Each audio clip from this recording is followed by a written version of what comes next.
Pour ajouter un objet dans notre niveau, c'est très simple, il suffit de faire clic droit n'importe où dans le carré blanc et on va voir un menu qui va apparaître. Et ici, on voit insérer un nouvel objet. Donc, on va cliquer dessus. Et là, on a un nouveau cadre qui s'affiche où on va avoir plusieurs choix d'objets à ajouter. Donc, on peut voir que les objets sont classés par catégorie, autres, contrôle de formulaire. Et il y en a énormément. Ce qui est intéressant, c'est qu'on ne sait pas forcément tout ce qu'ils font. Mais par contre, si on clique sur un objet au hasard, par exemple texte, on va toujours avoir une petite phrase ici qui va nous permettre de nous donner une information sur ce que fait l'objet. Donc ici, ça va nous permettre d'afficher du texte à l'écran. Alors nous, on va essayer de créer un petit personnage. Donc pour créer un personnage, ce qu'on va devoir choisir, c'est le sprite.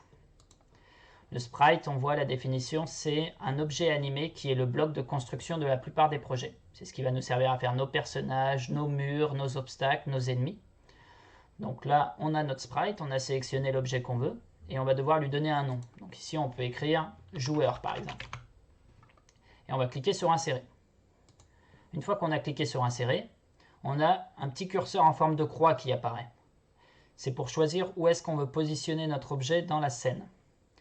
Donc ici, par exemple, si je clique ici pour mettre mon personnage ici, hop, ça m'ouvre un éditeur d'images. Cet éditeur d'images, en fait, ça va me permettre de dessiner mon personnage. Donc si vous avez déjà un personnage dessiné, vous pouvez juste ouvrir et charger une image avec cette petite icône et aller la chercher là où vous l'avez dessinée. Mais pour l'exemple ici, on va juste faire un carré vert. Donc on va prendre l'outil qui permet de remplir, l'outil remplissage. Hop, la couleur verte, on va cliquer et voilà, on a un carré vert. Et une fois qu'on a fini de mettre notre dessin, il suffit de cliquer la croix pour fermer et ça va nous faire apparaître notre personnage. Une fois qu'on a ajouté notre objet, on peut le bouger, donc c'est pas grave, là où on avait mis la croix, on peut encore le changer d'endroit. On peut également le changer de taille. Et finalement, on va voir qu'une fois qu'on a ce personnage ici, il s'est également ajouté dans mon projet, dans les types d'objets. Donc dans les types d'objets, on va voir que par exemple, on a un joueur. Ça, c'est le type d'objet, mais on peut créer plusieurs versions de cet objet. Par exemple, ici, j'ai un objet. Si j'appuie sur CTRL, que je clique en même temps sur mon objet et que je tire, je vais créer une deuxième version de mon objet.